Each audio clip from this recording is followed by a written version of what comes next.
కొత్తకోట మండలంలోని ప్రముఖ పర్యాటక కేంద్రం హార్సీ హిల్స్లో కొత్తకోట పట్టణంలో స్థానిక సాయిశ్రీ ఎడ్యుకేషన్ సెంటర్ విద్యాలయంలో 1993-1994 విద్యా సంవత్సరంలో చదివిన విద్యార్థులు వారి కుటుంబ సభ్యుల సమేతంగా కలిసి గత 2 రోజుల పాటు ప్రముఖ పర్యాటక కేంద్రం హార్సీ హిల్స్లో సందడి చేశారు.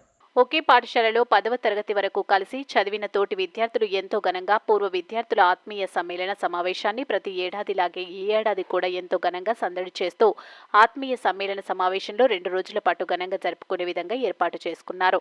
మొదట హార్సీ హిల్స్లో జరుగుతున్న వేడుకల సందర్భంగా పూర్వ విద్యార్థులు తమ కుటుంబ సభ్యులతో పాటు కలిసి హాజరైనట్లు ఏర్పాట్లు చేసుకున్నారు.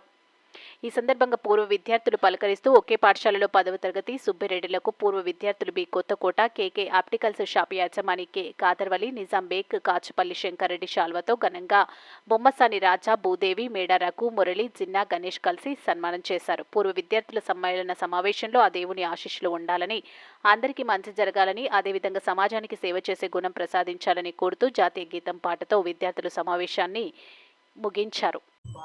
తను నా రెండో కూతురు ఉజ్మా ఫాండీ చేస్తూ ఉంది.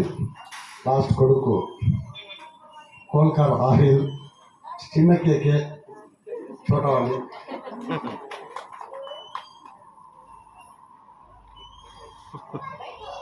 గురువుల ముందర కూర్చోదంట నా భార్య.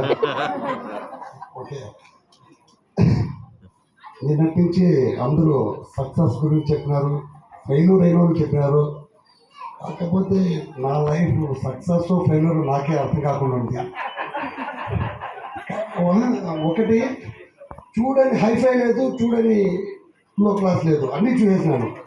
కాకపోతే ప్రతిరోజు ఒక ఎగ్జామ్ లాగే నడుస్తుంది. నేను సక్సెస్ అయ్యానా ఫెయిల్యూర్ అయినా నాకే అర్థం కావడం లేదు. దీనికి కారణము చాలాసార్లు ఆలోచించాను. మా రంగాయ్ సార్ చెప్తా ఉంటాడు, తనకి మా అవ్వలంతా తిట్టారంట, పుట్టినాను నేను.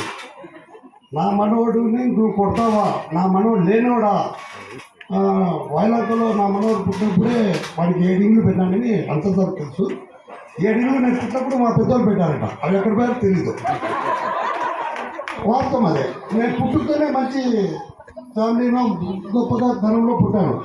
కాకపోతే వీళ్ళు కొట్టాను సగం కొట్టలేదని నేను అనుకుంటున్నా. ఎందుకంటే కొట్టింటే అది ఆస్తి లేకపోయినా కొట్టలేదు, ఇంకొద్ది గదిగేవాళ్ళము అట్లా. అది లేకపోతే వాళ్ళు పెట్టిన ఆస్తి ఇంకొద్దిగా ఎక్కువ పెట్టింటే అట్లనే సెటిల్ అయ్యేవాళ్ళేమో.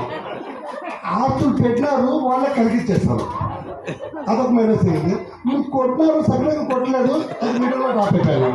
నా లైఫ్ అంతా నాకే అర్థం కావడం లేదు. కాకపోతే పోరాడతాను, సాధిస్తూనే ఉన్నా.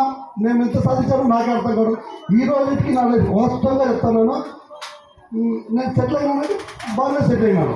కాకపోతే సెటిల్ అయిపోయినా నాకు ఆమె కూర్చొని పోరాట పరిస్థితి ప్రతిరోజు కనిపిస్తాను.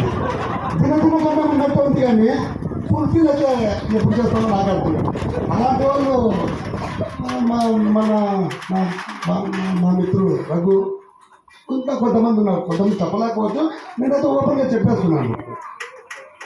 అది దాపెట్టుకునే అలవాటు ముందు నుంచి లేదు, నడుస్తూ ఉంది. కాకపోతే ఒకటి ఏం సంపాదించినా మనం ఎత్తుకొని పోము. నా కళ్ళ ముందు నా పిల్లలు బాగా సెటిల్ అయిపోతే చాలని కోరుకునే మనస్తత్వం నాకు.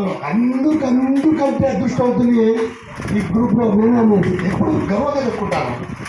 ఎందువల్ల అంటే ఫ్రెండ్ కొత్తకోటకు వచ్చినా కేకేతో కలుగుతాడు, కేకేతో వస్తాడు.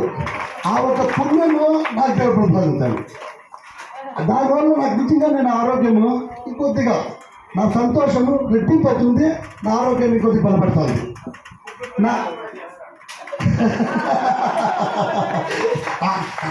ఆ డ్యాన్స్ కూడా వాళ్ళ ఎనర్జీ కోసమే సార్. ఇదైతే వాస్తవము. యాక్చువల్లీ రాత్రి వర్షం పడి కరెంట్ లేక అందరూ ప్రోగ్రామ్ డల్ అయిపోతారంటే ఏం చేస్తే అందరూ యాక్టివ్ అవుతారంటే నేను ఏం చేస్తాను నా మిత్రుల కోసం రెడీ అయ్యి ముగ్గురితో డ్యాన్స్ కూడా చేయాలి. నా భార్య మంది అది కూడా ఇంటికి వచ్చే వెళ్తుంది, అది వేరు.